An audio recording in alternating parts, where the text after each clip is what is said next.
feel your max with Brooks Running and the all-new Ghost Max 2. They're the shoes you deserve, designed to streamline your stride and help protect your body. Treat yourself to feel-good landings on an ultra-high stack of super comfy nitrogen-infused cushion that takes the edge off every step, every day. The Brooks Ghost Max 2. You know, technically, they're a form of self-care. Brooks, let's run there. Head to brooksrunning.com to learn more. This episode is brought to you by ServiceNow, the AI platform for business transformation. AI is only as powerful as the platform it's built into. Enter ServiceNow. It puts AI to work for people, for employees, for developers, and even your customers, removing frustration and supercharging productivity. On our intelligent platform, AI isn't just a promise. It's happening today. That's why the world works with ServiceNow. To learn more, visit servicenow.com/AI for people. This episode is brought to you by Irish Spring Body Wash and Bar Soap. When it comes to your shower routine, Irish Spring knows that what matters most is feeling refreshed. It's crisp, fresh, unmistakable scent. Zings your brain, awakening your senses. So you emerge from the shower ready to take on the day and smell great while you're doing it. Irish Spring Body Wash and Bar Soap. Fresh, green, Irish. Shop now at Walmart. In this week's episode, I sat down with Charlie LaRue. I met Charlie a few months back at an event here in Charleston. If you recall my episode that I recorded with Frank Parisi, it's the same exact event. So met a lot of cool people at that event, a couple of whom I've had the honor of having on the show. So I'm excited to share this interview with you. We sat down and talked about a lot of things, from raising boys to being an entrepreneur to just improving who we are as individuals and becoming better humans. So had a blast recording it with him. He's a great dude. He was not wearing sleeves because, you know, the sleeve monster came and destroyed his shirt. So, hey, when you got him, show him, right? So guys, do that thing you do, like, subscribe, follow the show, follow the channel. Let's help continue growing this thing into what it is. So with that being said, enjoy the show.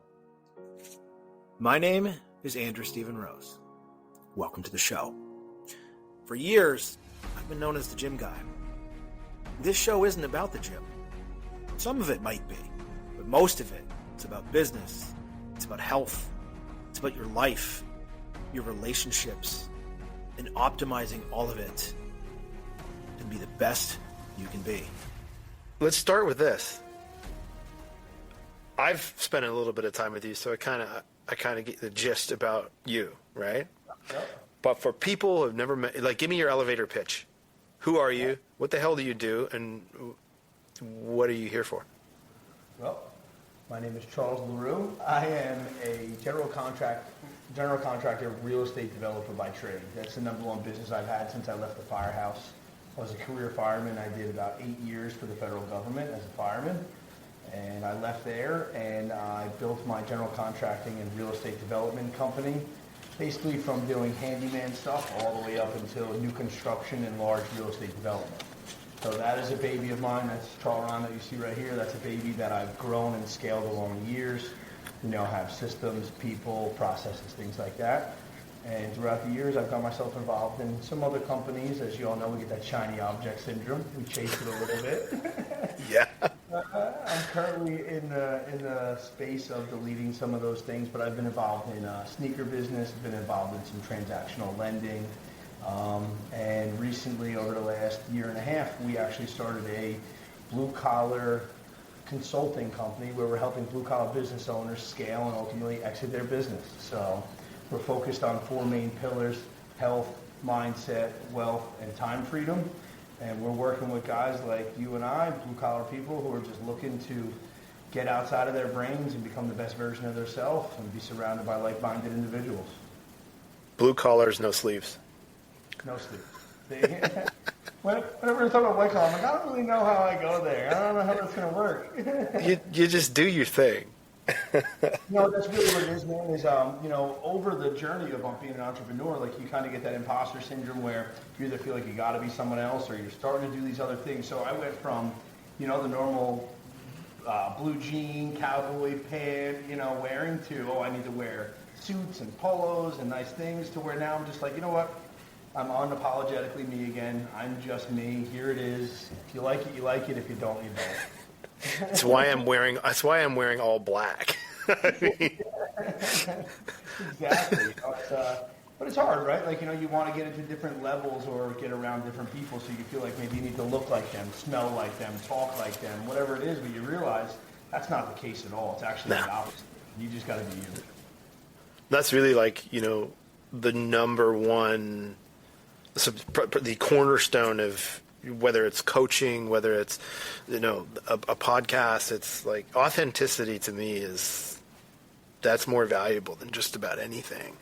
It's like, just do your thing, be yourself, show up without sleeves, because it doesn't matter what you think, right? Like, and I think it's and I don't know how you grew up, but when I grew up, it was like I was just, again, I'm a blue collar kid. Like, I grew up picking up aluminum cans off the side of the road, right?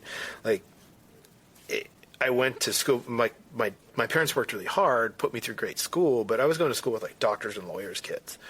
I didn't fit in, and all my childhood, I was just trying to fit in, and then I realized like I wasn't meant to fit in, so just off and do my own thing, which actually leads into like I think the question I'm looking forward to the most, because you're a dad, I'm a dad, we're smack dab in the middle of, like, not to be overly dramatic, but we're smack dab in a world that's in the middle of an existential crisis, right? What does it mean, to you? Like, what defines us as men, as fathers, as business owners, as leaders in a community? Like, what does that mean to you? Well, it's everything to me. I say it's my duty as a man and as a father to be that number one guy.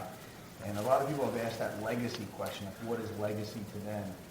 I feel like that is legacy to me by raising quality humans, by acting and not just using my words, by leading by example, leading from the front, and teaching the younger generation, specifically my kids and my kids' kids around them, but teaching them the resources. I say a lot to them, the analogy of teach a man to fish, right? You can be fed for the rest of his life, and that's my thing with the kids. It's like, I have to give them the resources that they need because that is my duty. We want more for our kids than we ever had, but we also weren't faced with the things that they're being faced with today and nowadays, where they're taught to suppress their feelings with drugs or vices or whatever it may be. They're not allowed to speak on their emotions. They're not allowed to act in certain ways. And, it's really, my dad calls it the pussification of America. And it's really sad. Men are men, for a reason. Women like a strong, masculine men. Now, don't get me wrong, chauvinistic men may be, not the way to go. But men are meant to be men. They're put on this earth to take over, to lead, to serve, to fight, to protect. And all those things are being stripped away from our kids. So, as much as I say I go against the grain, I totally go against the grain and stick up for everything we believe in and teach all the right morals and values. And again, about them being unapologetically them, whether it comes to their haircuts or their clothes or their thoughts. Whatever it is, my boys want to do it because that's what they believe in, man. I'm right behind them. And that's my duty. And I'm realizing more and more through coaching over the years, like I've done since T-ball, realizing more and more the impact that I make on the youth is actually becoming like an addiction, like a passion for me. You try to help all these other adults and grown-ass men, and they can't get out of their own way. They make excuses for every little situation there is. Yeah, when you feed into the kids, they're like sponges. They're absorbing it. They want to do more. It's just poor kids, sometimes they don't know the answer, and they're following along with the media or with everyone else, and they're not taught it. So when I'm teaching these kids these little life lessons, you see the light bulb go on, and I'm realizing how much of a passion that is for me to continue to help the youth, figure out other options out there. One, as an entrepreneur. Two, as a man, as a husband, as a friend, realizing that they can be vulnerable. They can be just as masculine as they can emotional, and be in tune with both sides of it. And it's really interesting to see. What they say, you focus on grows, right? And the more and more I try to become a better father, the more I really, really am in tune with the relationship with my children. they're either going to learn it from us or someone else is going to teach them. And it's one of those, actually, were you on the call with Larry Hagner a couple weeks back? Yes. So I actually, I think it was last Monday or Monday before. We're on the way to hockey practice, and my kid's 7. So, he's still 7. So, right. So trying to get him to be like, hey, what are you most proud of today? And he's like, swimming. But still, like, having that, like, from a very young age to be okay coming to you with a problem. And that was one of those things, like, when I was growing, like, I had a great model of how to provide. But, my dad wasn't, I didn't go to him for shit. And it wasn't until I was, like, in my early 30s where I had a relationship where that was kind of an acceptable thing to do. And then he died like 2 years later. So it was like, like when I was 7, 8, 9, you going through the shit that you go, or like when you're a teenager and you're trying to figure shit out for the first time, like, I want my kid to have that because I didn't, because he's going to learn it from somebody. Yeah. So he's either going to learn how to be an asshole from somebody else. But it's really, so what's the, how old are your kids? 11 and 12. Well, actually, my son 11 and 12. Teenager. Oh, God. Oh, yeah. What's the biggest challenge you face with those boys? I really think it's being their friend, yet being their disciplinarian. I think is one of the biggest struggles that I really, truly face, is because I want them to be kids. You're only a kid once, yet I want them to have those resources and tools to be able to be prepared in life. So it's a very fine line of me being that disciplinarian, that routine, that, teaching them everything that I do every single day in my life, but also just being that gentle soul for them and being their friend as well. That's where I struggle the most. But to be honest, more that I'm leading from the front now, the better off I am with my health, and the better off I am with being a dad, and the better off that I just am by acting. Those other things are kind of happening. I don't actually have to, I don't have to be on top of them as much. They recognize the things they're supposed to or not supposed to be doing a lot faster than they used to. Because they're watching you. Yeah. So tell me, so how far are you into 75 Hard? 38 days today. 38 days. So and your kids are kind of doing it with you, right? Yeah, as much as I physically can. They're coming out to do workouts with me. I don't drink alcohol, obviously, so my youngest son stopped drinking soda completely. So he cut out the soda when I cut out the alcohol and the things. Everyone's watching their diet a little bit more than they used to. Now, don't get me wrong, they're 11, 12 years old kid. When I say a diet, I just mean, hey, let's pick less processed food. Let's eat McDonald's once a month instead of once a day. Right? Things like that, right? They're still kids. But yeah, so, they see what I'm doing. They're really active children, so they're always doing, as much as they physically can be doing. But, they'll even notice, Dad, it's 10 o'clock, and you didn't get your second workout in. What are you doing? They're holding me accountable just as much, if I'm putting my shoes on and going outside. All right, so as busy as you are, right? Why did you then go ahead and go, you know what? I'm going to do 75 Hard right fucking now. What? Could you have picked a... No, I couldn't have picked a worse time, but I always say to myself, what better time than now? And how much time is wasted day after day or week after week, month after month, thinking about doing something. Hey, I think I'm going to meal prep, and then meal prep. I think I'm going to go to the gym. I think I'm going to start that business. I think I'm going to make that phone call. I think I'm going to do it. And you spend more and more hours thinking than you ever would do just performing it or getting it done. So, for me, I like to double down on whenever things are getting hard. I actually get a release out of action, where a lot of people, what we say, like turtle up or hide or kind of run away and isolate themselves and stay away. That's when you'll see I'm more active on videos and communicating out loud. That's when I'm going to double down and do extra hard things. That's when 75 hard is 2 sessions, as you know. I've chosen to make it 3 sessions now, just because. And it's because why not? Hey, listen, and that was my favorite. This is my second time I did it. The first time you realize how mentally tough you are, how much you're leaving effort on the table, and how much all your excuses are just excuses and they're not going to produce results. It just shows you what you're really capable of every single day, and that's why I really enjoy doing 75 hard again. You know, you drove the nail home without, I didn't even prompt you to do it. And this is a conversation that, we were talking on the phone the other day. When it comes to clients or people that are watching, right? People that are watching my content or interacting with me on some level, but they're still thinking about it. They're still looking, or they're trying out different stuff. And it's really, I'm not a pushy salesman, but there does come a point where dude, you just got to fucking do it. Yeah, that's it. And it's either going to suck now, or it's going to suck later, and it'll probably suck more later. Yeah, there's the 2 analogies. I don't know if you heard me ever say the egg or the dinosaur, right? It's like Godzilla. Ray, at our last event, he said, would you rather eat the egg or would you rather fight Godzilla? And I was like, whoa, that makes complete sense. The egg you can squish when it's small before it grows and builds, turns into a monster.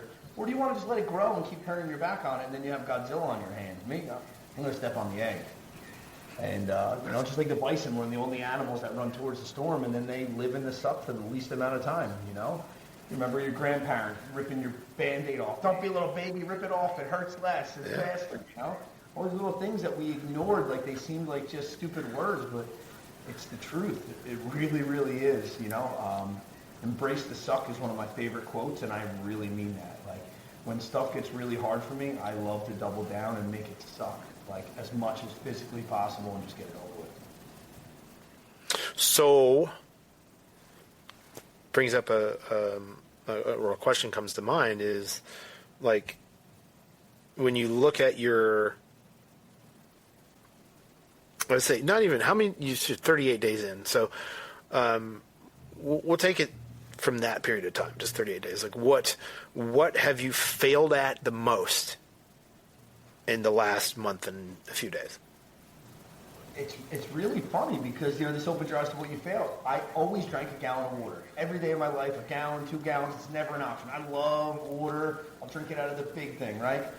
A couple times, 3-4 times, I've been like, oh man, it's getting late. I didn't finish my water yet. But when I wasn't on 75 hard, I would drink 2 gallons, so it wasn't an option, right? So that might have been one day. Reading.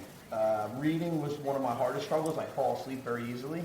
So I would wait to relax my brain, and I would read at night right before bed, and luckily I woke myself up getting hit in the face with my book because I fell asleep and the book hit me and I was like, whoa, I'm not done yet. And reading has been really hard, but now I choose, and that's why this is great. I adapted my schedule, right? Charlie, you can't read at night, you fall asleep. So what do? I wake up and I read. Now reading's out of the way. What do? I have my gallon, I make my marks, so and what my point was is the things that you think are so easy because they're routine to you and you just get used to doing them, you kind of take your foot off the gas a little bit, and this happens in life all the time. So I took my foot off the gas of my water. I took my foot off the gas of having to read easy because I always have my audiobooks in. So I'm listening all day and I was just taking it easy and those are the things I was failing on. So the point is, don't take your foot off the gas. Because you think it's something that you're used to doing or you're capable. You have to double down and not take your foot off the gas. So take me through your day, because you're fitting more in. Obviously, you're a dad. You're running businesses. You're getting shit done. You're clearly taking care of yourself. What's your day like? What time do you get up? What's your day look like? 4:54. At 4:54 is my favorite Chevy motor. You're a car guy, right? So big block Chevy. 4:54 just stuck in my head. So 4:54 it is. I wake up. My routine is I leave my cell phone not in reach of myself. I keep my cell phone over on the other side so I can't get up and I can't get on my phone. So I wake up and I immediately drink as much water as I can. I use the bathroom. I either do doubles or burpees or something. I'll do 100 movements of some sort of something. And then I sit there and I read my 10 pages in my book.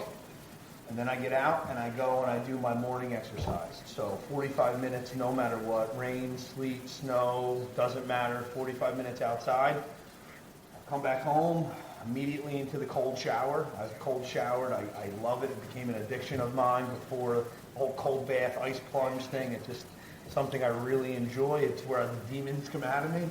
And get rid of the demons. I go downstairs after my shower, I have a nice balanced breakfast, and now it's 7 a.m.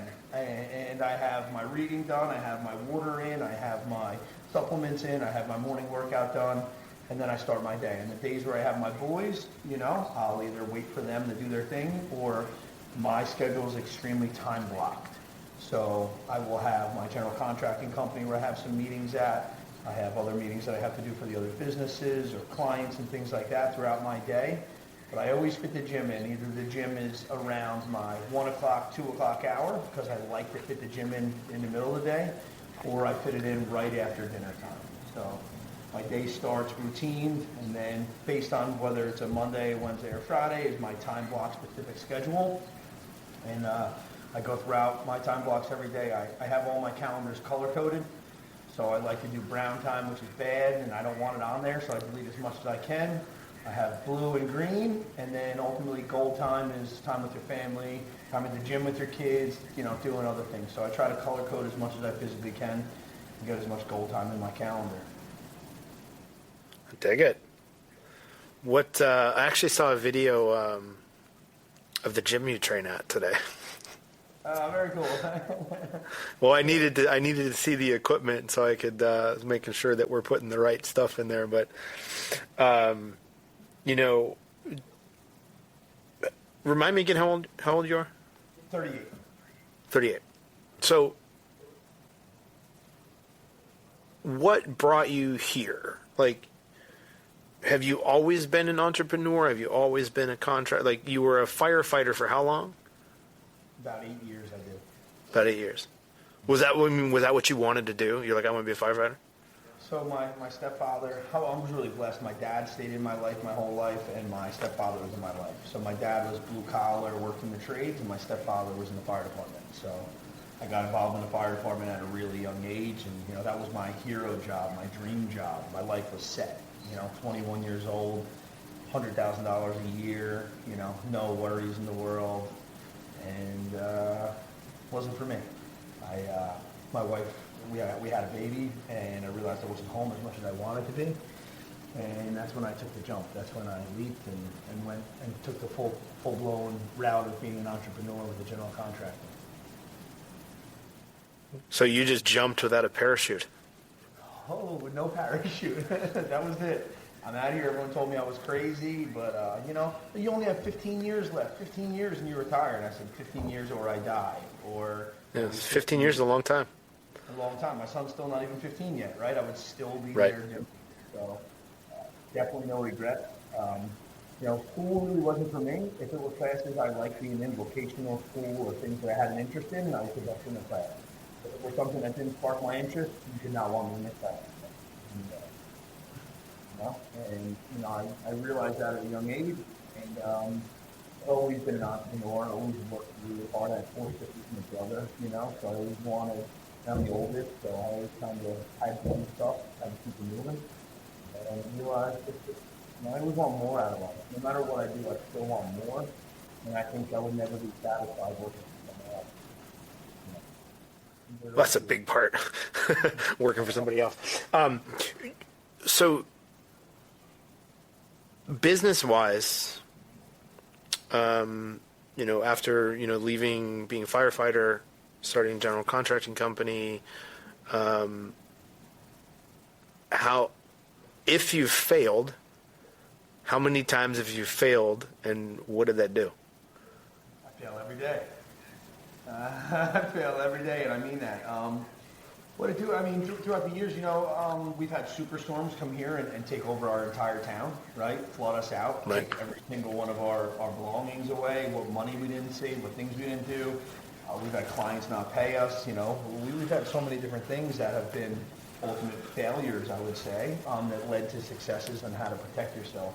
But no matter what I did, I always, as they say, fail forward, right? Every single time I failed, I just looked at it in a better way. I tried to figure out the lesson inside of it. Hey, what can we do so that does not happen to us again? And then just kept on going. You know, my biggest thing is, if I don't fail, I'm not trying hard enough. And I mean that. Like, I'm not saying it. If I am not failing, then I'm not going for it hard enough. I seek failure. I like pushing myself to that limit to where I am begging for mercy. And I just am not going to stop until I fail, and then I know I hit my limit. And then that's a new level that I've gotten to. That's now my standard, and then I raise the bar from there. I dig it. So this one wasn't on the list. It just popped into my head. My crystal ball's in the shop, so mine doesn't work. But if you had a crystal ball, like, where are you 5 years from now? What's your life look like? Wow. You're going there, huh? I love it. You know, it's really weird. You asked me last month, and I would say here. You asked me this month, and I might say here. I think it's at a place of peace. As I mentioned to you earlier, I suffered trying to be somebody else. I suffered trying to grow to somebody maybe I wasn't. I suffered trying to become somebody maybe I wasn't. And I ultimately lost myself. So in 5 years, I want to just be as free as I possibly can be. Internally, externally, emotionally, financially, just at peace. I'm not looking at materialistic objects anymore. I'm not looking at, oh, I need this relationship in my life. I'm not looking at, I have to have this. I just want to be at peace with myself, with my family, with my children, and that's really all I'm looking for. You get those other things and you realize they don't mean anything to you. And you always thought you wanted them or needed them, but you realize you don't want them or need them. And finally, being mentally tough and finding a place of peace in my lowest times of my life has made me realize if in 5 years I'm financially free enough to do what I want and I'm at peace, I'm a happy man. This is straight from you guys. What does it mean to you to be unchained? For me to be unchained, I think it's something that you're always seeking. I don't think it's a final destination. I think it's absolutely the journey and how you are living your journey. Being unchained is creating the life that you want to live and how you want to live it. Being that unapologetical version of yourself, being the person that you want to be, looking at in the mirror, being that quality dad that you know you are to your kids, being able to do anything that you want to at any time without anyone stopping you for financial reasons or for time obligations. Just being able to do what your heart tells you is right at any given time, no matter what, is being unchained. That was a good one. So, I think there's... Go ahead.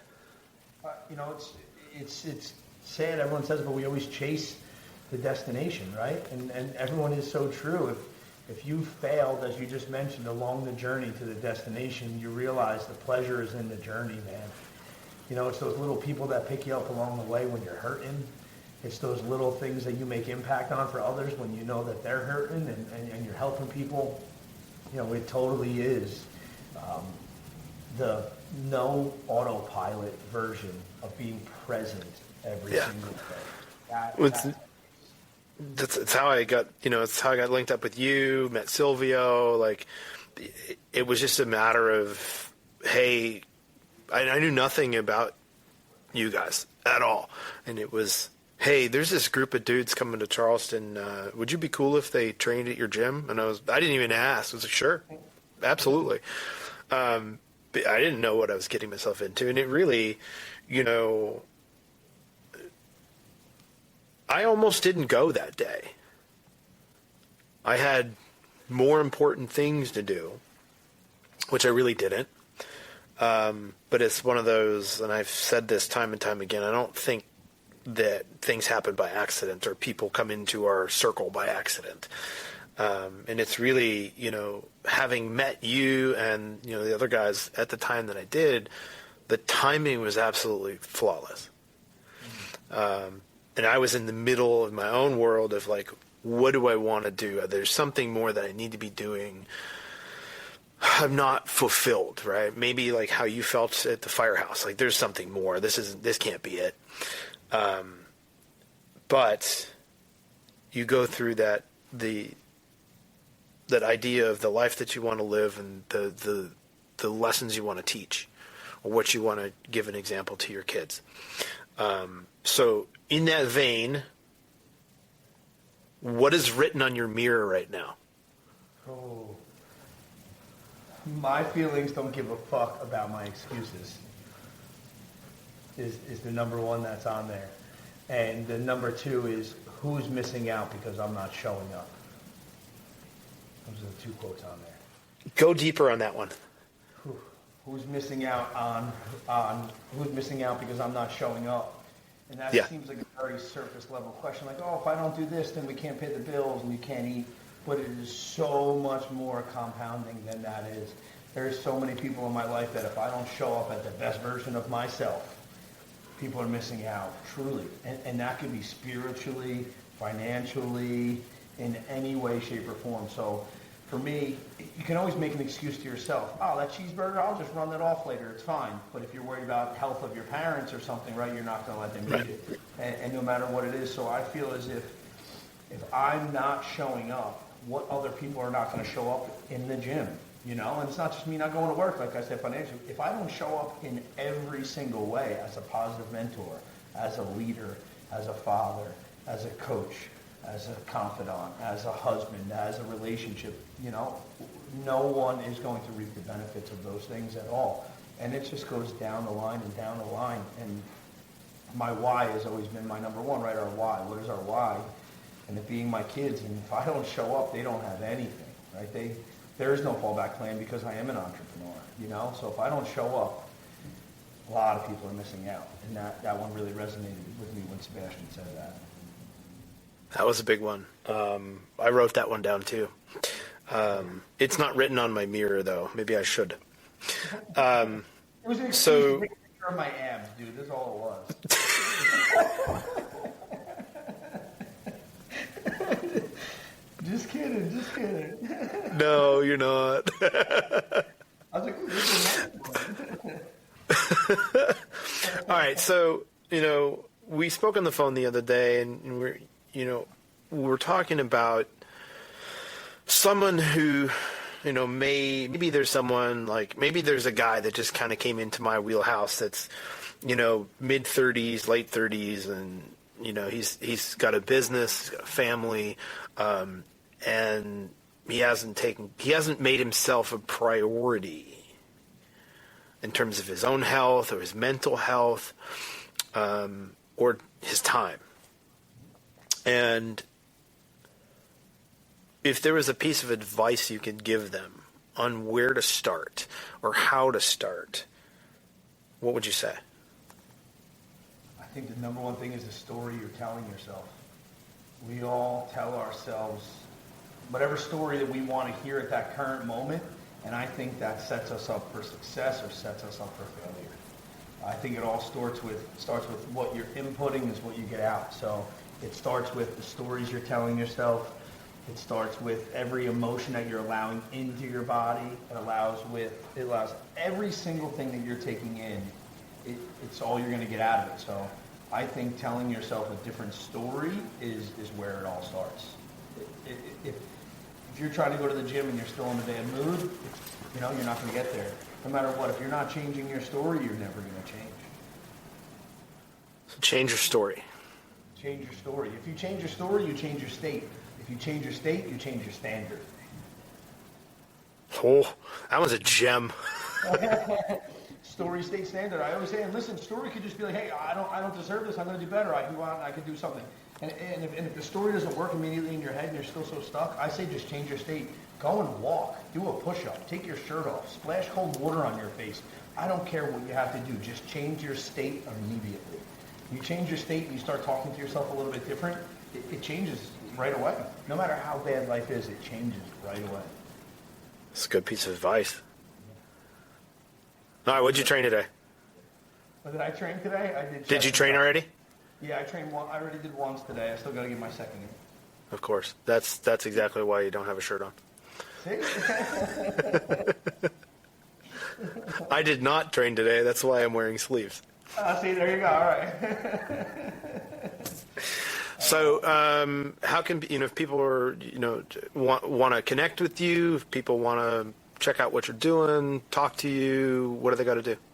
Yeah, I love to connect. I think a lot of people are looking at what can they get out of life, right, from opportunities or relationships. For me, I get something out of just connecting, of talking, of this right here. This is actually where I feel the best, where I feel at peace. I feel like when I'm trying to make something work for a business relationship, it doesn't really work as well for me, which is probably bad for my pocket, but I'd much rather just have these impactful conversations. The easiest way for me is probably Instagram, Charlie, CHARLIE _LaRue _. I'm on Facebook, Charlie LaRue as well, and charleslarue.com. All my pages are right on there. Nice, easy way to connect with me. Sweet. What's the rest of your day look like, bud? I'm actually going to grab my kids right now. My son's 13th birthday, like I said, is in a week. And he's into, I don't know if you ever heard of the SE bikes. They're basically they have new bikes and they have retail bikes as well, where they make models many years ago and they don't remake them. So the only way is to trade the old bikes. It's pretty cool. Like the old Mongoose, all those things. So Yeah. He actually found a model from 2021 that is one he really likes, and so we're going to go check that out and then see if that's for him. And then we're going to go, there's a reservoir over by us. I'm going to take the kids out on the reservoir, do a little kayak fishing, and then nice. Spend the night at the campground. So I've got a boys' day today. That's pretty sweet, man. Yeah, it's exciting. What about you? I'm going to finish up here and run around Nashville for a little bit. Probably catch some music. Nice. It's I've got a lot of work to catch up on here, but I'm sure I'll go see some music, get a bite to eat. I'm still here tomorrow. I fly out late tomorrow night, but it's been a cool experience. I've never to have an opportunity to come and do this in a studio, and it's only an hour from Charleston, so it's been awesome. Especially I've started a podcast in 2018 and I was doing it all myself. So it was it was a clusterfuck and I didn't really like it. It wasn't fun, but I also wasn't talking to the people that I wanted to be like, or I wanted to learn from in terms of other parts of life. I was talking to just gym people and people in the fitness industry, and it was boring because I had always been in the fitness industry. So it was I already knew most of this stuff. So I was talking to people about stuff I had already known about, just, whoever listened to my stuff would learn some things. And it was, coming back to it and revisiting it, especially right now when I met you guys and started making different connections. You change your circle over time. And, I'm just at a point, I think, in my career and my life that I don't really have a lot of seats at my table. So, having people like you or, any of the guys that I met in Charleston, it's a whole, Larry, it's super motivational for me launching a show. To already have people that I'm I just want to sit down and talk to this person and hear what they've got to say. Because then it's not me talking. It's go ahead, tell me your story. Yeah, exactly. So what's cool about guys like us, obviously you're a coach, you own gyms, you've been in bodybuilding. Everyone thinks that when we're going to come on here, we're going to talk about our physique and, man, no, do this workout, do that. It is so much more than all that stuff. Yeah. And when you ask what you recommend to start, I want you to do this set. I want you to pull day, push day. No. I want you to get your mind right. I want you to start loving yourself. I want you to start respecting yourself. I want you to start doing things. And it's so cool to meet a guy like you who's really in shape and has these things, and to not conversate about the actual workout, but how to get yourself there, how to keep yourself there, how to grow there, how to fail there. That's the important stuff. So I'm I'm grateful for you that you're not surface level as a guy. Well, and that's, that's also part of this, me doing this show. And I was talking about this earlier, like I was recording some intro stuff, and I'm like, over the last 20 plus years, I've sort of typecast myself, right? Like I look a certain way on the outside, right? You look a certain way on the outside. So people assume that you're going to be one way. And then when you sit down and talk with someone, you're like, wait a minute. Holy shit, they're a completely different human. No, I'm not a completely different human. There's just more to it. Do I love talking about the gym? No, I don't. I really don't. I mean, right? If you really want to, we'll go there, but I don't need to at all. No. Just lift some heavy shit. Don't eat like an asshole, and you'll be fine. But get your head right. And I think really that's the most crucial component. Whether it's kids, whether it's business, your relationships, like get your fucking mind right, and then the rest will follow. Yeah, because you're a terrible person if your mind's not right. I don't care who you are. You could be in the best physical shape of your life. You could be eating the strictest diet there is. If your head's not right, you're not a good person. There's no way. No. You can be fat and be a shitty human. You can be in great shape and be a shitty human. Like, it doesn't know sizes, shapes, or colors. Like, you're either a good human or not. And really, when I'm thinking about my approach to coaching and the people that I want to surround myself with, it's how do we become better humans, right? So then you teach your kids to be a better human. Like, that's really, and I think culturally we've stepped away from that for the most part. We're not concerned with making a better impact. It's like, well, what can I get out of this interaction? What can I get out of this thing or this person? And we just stopped giving a shit about what we put out. Yeah, that's one of the hard lines teaching the kids. We were talking about what are the struggles you have, is teaching the kids to stand up for what they believe in and be a giver, yet not be a taker or be taken advantage of. Right? If all the kids are coming to our house like, hey, here, take the drinks, and then your friends just all of a sudden start barging in the door, taking a drink without saying, can I please have a drink? Thank you for the drink. Right. There's a level of you giving versus people taking advantage. So I work on those little things every day with them to try to show them the value in being a giver yet not being taken advantage of. All right, so final question. You're out of town. You just stepped into an elevator. You're only going up 4 floors, and there's someone in that elevator. You can impact their lives in 14 seconds. What are you going to say to them? I'm going to ask them for their why. I'm going to ask them what is bigger than themselves, what makes them want to be the best version of themselves, what scares the shit out of them because they're going to let something down or they're going to lose out on because they don't do it. I want to find something bigger than them because we will do it for someone else before we'll do it for ourselves. And I think the number one thing for me at first was my father. Before my kids were really my why, just giving my dad back the life that he gave me. And then after I had my kids, it all changed over to my kids. And I think without them, I'd be lost. And I think my why is my lifesaver. So I think if I had to change someone's life, it would be really figuring out what their why is. What's your why? That's perfect. That's perfect. I couldn't have scripted that any better. I mean it, right? Like, you could dive in on anything, but really it's what the hell is bigger than you that scares you. That's a big fear that you don't want to lose, that you're going to let people down, that it's going to make you feel horrible about yourself if you don't do this. That's the burning thing that I like to pull out of people. And when you ask people questions, you don't have to tell them these things. You just keep asking them roundabout questions, and they tell you what their why is. It's really easy to figure out. Even when they can't figure it out, you can pull it out of them. That's my favorite part, when I'm talking to someone that I've never met before, right? Someone that I've never seen in person, and you just a few well-written questions, and then all of a sudden you're like, bingo, that's why. Yeah, my stepfather from the Army fireman, he taught me a very simple thing for management. It's the 3 U's. It's unable, unaware, or unwilling. So if someone comes to you with an issue, I say, are you unaware of what to do? No, I know what has to be done. Are you unable to do it? No, I'm able to do it. So then you're unwilling to do it. No, I'll do it. No. You have to pick one. You're either unable, unaware, or unwilling. And 99% of the times when people come to you with a problem, they're just unwilling to do it.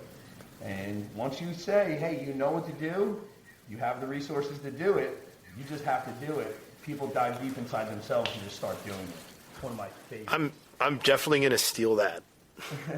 It works. Like, one of the ones I've said, and it was one of the guys I opened the gym with in Pittsburgh.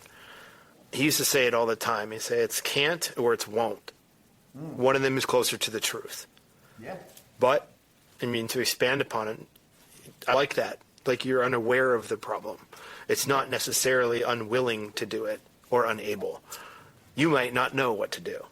Correct. And then as a leader, it's my job to be a better leader and give you the resources. Right. Then you can make the choice of whether you're willing to do it or you're able to. Yes.